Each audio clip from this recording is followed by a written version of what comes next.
بسم اللہ الرحمن الرحیم. درود شریف پڑھ لیا جائے. اللہم اللہم صلی صلی علی علی سیدنا سیدنا محمد محمد وسلم صلی اللہ علیہ وعلیہ وسلم. بارک وسلم صلاۃ و سلام علیک یا رسول اللہ صلی اللہ علیہ وسلم. عزیزان محترم، ابھی حافظ صاحب نے جو آیت کریمہ آپ حضرات کے سامنے جس کی وضاحت کی ہے، اس میں اگر غور کریں تو سماج میں رہنے کے لیے بڑی جامع اور معنی ہے یہ، ہے نا. اس کا ایک ایک حصے پہ آپ دیکھیں جو اللہ نے پہلے ارشاد فرمایا وَاعْبُدُوا اللَّهَ، یعنی عبادت بھی کس کی کرنی ہے؟ عبادت صرف اللہ کی کرنا ہے نا. وَلَا تُشْرِكُوا بِهِ شَيْئًا، کسی چیز کو اس کا شریک نہیں کرنا ہے. کسی چیز کا شریک نہیں کرنا مطلب اللہ کے برابر کوئی نہیں ہو سکتا ہے نا. کوئی بھی کیسا بھی ہو، اللہ کے برابر والی بات نہیں ہو سکتی ہے نا. یہ جاندار ہو، غیر جاندار ہو، ہے نا، انسان ہو، کوئی بھی ہو، اللہ کے برابر کا کوئی معاملہ نہیں ہو. یہ ایک معاملہ اپنا کیا ہو گیا؟ عبادت کا، ایمان کا اور عقیدہ کا ہو گیا ہے نا. اس کے بعد دوسرا حصہ ہے وَبِالْوَالِدَيْنِ احسانہ، والدین کے ساتھ اس نے سلوک کرنا ہے، اچھائی سے پیش آنا ہے نا. اور پوری وضاحت میں پوری بات نہیں جو ہے پھر دہراؤں گا، ہے نا. اور اس کے بعد جو ہے کیا کہتے ہیں، اللہ رب العزت ارشاد فرماتا ہے قرابت داروں کے ساتھ بھی جو آپ کے رشتہ دار ہیں، ہے نا. اور کیا کہتے ہیں، یتیموں کے ساتھ بھی بھلائی کرنا ہے، مسکینوں کے ساتھ بھی بھلائی کرنا ہے. ایسا نہیں کہ یتیم ہے، مسکین ہے تو معاملہ کیا کہتے ہیں، اس کا کوئی وارث نہیں ہے، اس کا کوئی دیکھنے والا نہیں، تو آپ اسے جھڑکیں، اسے ماریں، اسے گالی دیں. یہ معاملہ اس کے ساتھ بھی بھلائی کے ساتھ ہی پیش آنا ہے نا. چونکہ اللہ کی مخلوق، اللہ کا بندہ وہ بھی ہے، وہ بھی حق رکھتا ہے آپ کے اوپر. اللہ سے آپ کی فریاد کر دے گا تو اللہ بہت بڑا انتقام دینے والا ہے نا. اس بات کو ملحوظ رکھنا چاہیے. اور جو مین بات ہمارا موضوع جو ہے نا، اسی آیت کریمہ میں ہے کہ اور پڑوسیوں کے ساتھ بھی حسن سلوک کیا جائے، یعنی بہترین اخلاق کے ساتھ اچھے عادات اور اچھے کیا کہتے ہیں برتاؤ ان کے ساتھ کیے جائیں پڑوسیوں کے، ہے نا. مین بات یہ رہی پڑوسیوں کے ساتھ اچھا برتاؤ کرنا، یہی پڑوسیوں کے حقوق ہیں، ہے نا. اچھے برتاؤ میں آپ اگر دیکھیں جو ہے تو پڑوسیوں کا آج سوشل میڈیا کا دور ہے نا. ہر کوئی سوشل میڈیا پہ ہے. پڑوسی کا مطلب جو ہے ایک کانسیپٹ جو ذہن میں عام طور پہ انسان کے آ جاتا ہے نا، پڑوسی کا مطلب حاسد، جلنے والا، ہے نا.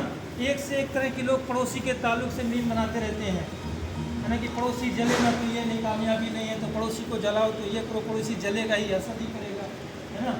ہوتا بھی ایک ہے پڑوسی میں کافی حد تک ہوتا ہے، لیکن آپ یقین جانیے کہ جو ہمارے نبی صلی اللہ تعالیٰ علیہ وسلم نے کچھ ایسے فارمولے ہمیں عطا کر دیے ہیں نا، کہ ان فارمولوں کو اپنا لیا جائے، ان ضوابط پہ عمل کیا جائے تو یقیناً وہ ساری برائیاں خود بخود ختم ہو جائے گی، ہے نا. وہ جو حسد کی جو جلن کی ہوتی ہے نا پڑوسی میں، یہ کوئی سوال ہی نہیں کہ کوئی حسد آپ سے کرے کوئی آپ کا پڑوسی، ہے نا.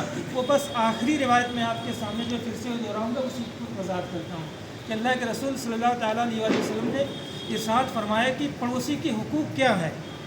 پڑوسی کے حقوق میں سے ایک حق تو یہ بتایا کہ جب وہ بیمار ہو جائے تو دوسرے پڑوسی کا حق یہ ہے کہ جا کے اس کی عیادت کرے، ہے نا. عیادت کرے مطلب جا کے یہ نہیں عیادت کرے کہ بیمار ہو گئے ہو تم مر جاؤ گے، یہ عیادت ہو گئی، ہے نا. پڑوسی لوگ بھی بہت ایسا کرتے ہیں، وہ بہت باری بیماری ہو گئی، ایسا تو ہوا تھا، یہ ہو گیا تو بچ نہیں پائیں گے، یہ بہت روپیہ لگ جائے گا، بہت پیسہ ہو جائے گا. یہ عیادت کرنا نہیں ہے بھائی. اسے تسلی دینا، اس کی ہمت بڑھانا، اس کی حوصلے کو جو ہے اور بڑھانا ہے نا. یہ بھی خیر صحیح ہے، کوئی ایسی بیماری اللہ نے نازل نہیں کی ہے جس کا علاج نہ اتارا ہو. اب وہ علاج ہمیں مل سکے نہ مل سکے، ہے نا. ایک تو ہر بیماری کا علاج ہے نا. دوسرے یہ بھی ہے کہ موت بھی ہر کسی کی فکس بھی ہے، تو جس کی موت نہیں ہوگی اس کا علاج ملے گا، جس کی موت ہی ہوگی چھوٹے چھوٹے مرض میں بھی انسان جو ہے مر جاتا ہے. تو یعنی کہ جو بھی باتیں کرنی ہے، اسی لیے جو ہے سرکار علیہ السلام کی حدیث بھی ہے کہ جب عیادت کرنے کوئی جائے تو کہے لا باسا، کوئی حرج نہیں ہے، ٹھیک ہو جائے گا انشاءاللہ طہور. یہ حدیث کے الفاظ نہیں ہے کہ کوئی بات نہیں ہے، ٹھیک ہو جاؤ گے، ہے نا. اس طرح سے عیادت کرنا ہے. اور عیادت کرنے کا مطلب جس طرح سے آپ اس کے کام آ سکتے ہیں اس مریض کے وہ کام آئیے، تو یہ حقیقی معنوں میں یہ عیادت ہے. جا کے اس کے مرض میں اگر اور آپ اضافہ کریں گے تو یہ پڑوسی کا حق ادا ہوا نہیں، اور جب حق ادا نہیں ہوا تو اس سے حسد اور جلن ختم نہیں ہوگا. ظاہر والے سے فائدہ تو کچھ ہوا نہیں، ہے نا. دوسری بات جو ہے کہیں कि अगर उसका इंतकाल हो जाए तो उसकी जनाजे में शिरकत करो।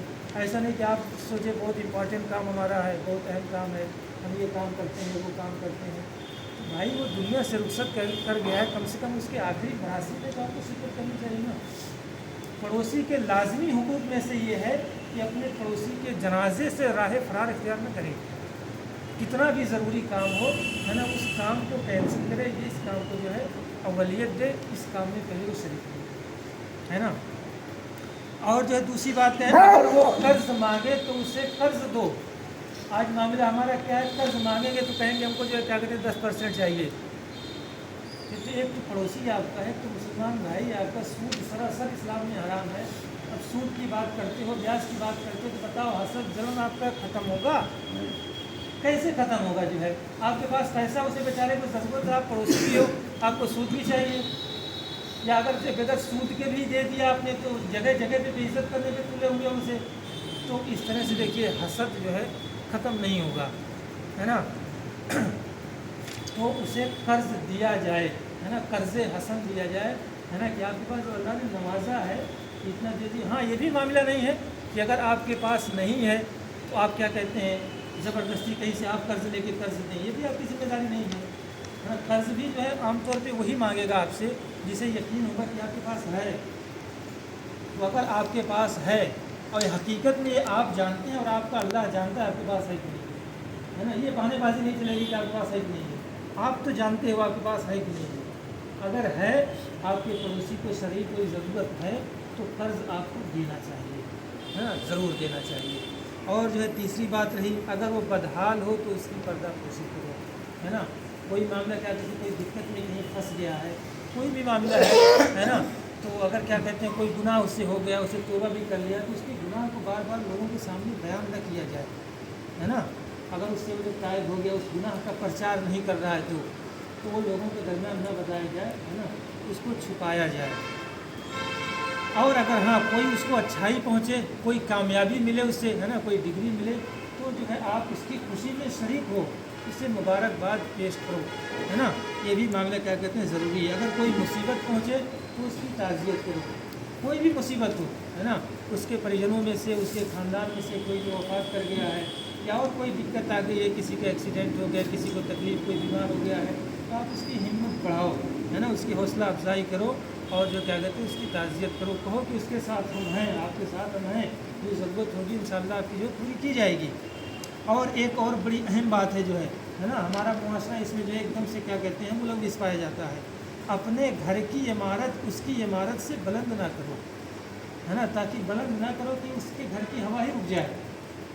भाई जो क्या कहते हैं फ़ज़ा की हवा लेने का सबका हक़ है ना।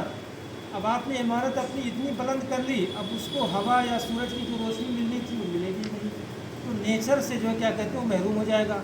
अल्लाह ने जो क्या कहते हैं सूरज की रोशनी और जो क्या कहते हैं जो हवा सबके लिए बना रखी है, आप उसे रोक रहे हो, है ना।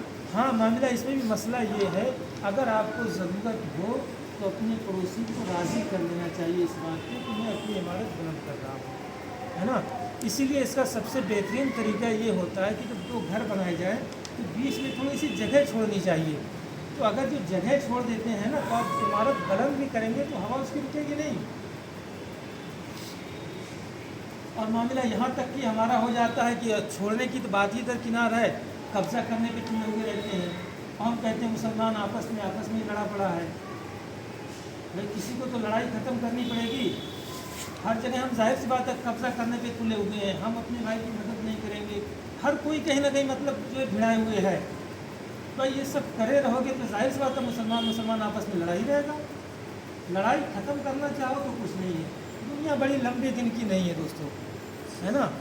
जितने दिन भी है, जब भी जो क्या कहते हैं इंतकाल का वक्त आएगा ना, तो हर किसी को लगेगा बस चंद लम्हे, अभी तो 2-4 दिन पहले पैदा हुआ था, पता नहीं कब जवान बूढ़ा हो गया और दुनिया से जाने का टाइम हो गया, है ना। ये सिर्फ धोखे की ज़िंदगी है। कुरान में से भी यही कोई साबित है, कुरान अल्लाह ने यही बयान फरमाया है कि ज़िंदगी के मालो मता जो है ये कोई मतलब हकीकी चीज़ नहीं है। हाँ, बस ये कि ज़िंदगी अल्लाह ने दी है तो उनसे फ़ायदा उठाते रहिए आप, है ना। जो भी आपकी जिस्मानी ताकत है या जो आपके क्या कहते हैं फाइनेंशियल आपकी पावर है ना, रुपये पैसे की ताकत है, उससे बस फ़ायदा उठाते रहिए। ये मत समझिए कि ये क्या कहते हैं कोई हकीकी चीज़ें हैं। ये सब फ़ानी है, सब बेकार हैं और सब जो क्या कहते हैं तबाह और बर्बाद हो जाने वाली है ना। इन पे गुरूर व घमंड कभी काम नहीं आएगा। यहाँ तक कि दुनिया में भी इनका गुरूर व घमंड जो है इनको करने वालों का टूट जाता है। आखिरत में तो अल्लाह ने तैयार कर रखा है, उसके लिए इंतज़ाम कर रखा है ना। तो ये मामला जितनी भलाई से, जितनी नेकी से यहाँ पे हम ज़िंदगी गुजार लेंगे, इंशाअल्लाह हमारी दुनिया भी जो कामयाब होगी और हमारी आखिरत भी कामयाब होगी, है ना। ये अखलाक जो पड़ोसियों के ऐसे ऐसे अखलाक की हमारे सरकार ने बयान फरमाए हैं कि हम अगर अपने समाज में अपने आप के ऊपर अगर लागू करेंगे, ये अप्लाई कर रहे हैं ये, तो यकीन जानिए कि हमारा समाज, हमारा मोहल्ला खुशहाल रहेगा ये, है ना। और सबसे बड़ी ज़िंदगी की कामयाबी यही है हज़रात, है ना, कि अगर हम खुशी से ना अगर मुसर्रतों भरी ज़िंदगी गुजार रहे हैं तो इससे बड़ी और कामयाबी कोई है नहीं। रुपया पैसा जो भी सब कुछ कोई भी करता है, मेहनत करता है सिर्फ इसीलिए कि आराम से खुशी से ज़िंदगी गुजारें, है ना। खुशी आपको अगर जो क्या कहते हैं सिर्फ 2 वक्त की रोटी में अगर आपको खुशी मिल जा रही है ना, आपकी ज़िंदगी कामयाब है। अब करोड़ों में अगर आपको खुश नहीं रह पा रहे हो, सुकून नहीं आपको मिल पा रहा है, तो ज़िंदगी आपकी कामयाब है नहीं। तो मेन आपको क्या ढूंढना है, मेन आपको ढूंढना है कि आप खुश कैसे रह सकते हो, है ना, शरीयत के दायरे में, है ना। खुश आप रह रहे हो तो आप कामयाब हो। किसी को देख के आप अपना दिल छोटा नहीं कीजिए, है ना। खुशी है, सुकून और खुशी है, बहुत बड़ी चीज़ है ये। आप खुश रह रहे हैं, आपकी फैमिली छोटी है, आपके पास रुपया कम है, कोई बात नहीं है, बस खुशी सबसे बड़ी चीज़ है। सुकून इत्मीनान बहुत बड़ी चीज़ है। इन क्या कहते हैं ज़वाबित को हमें अप्लाई करना चाहिए अपने आसपास मोहल्लों में, ताकि हम जो है एक दूसरे के साथ मुत्तहिद होकर पुरअमन ज़िंदगी गुजारें और खुशहाल मुआशरे को तशकील दें। बस यही बात है जो है, और जो मैं अपनी बात यहीं पर ख़त्म करता हूँ। वाखिर दावाना अनिल हम्दुलिल्लाहि रब्बिल आलमीन। अस्सलामु अलैकुम।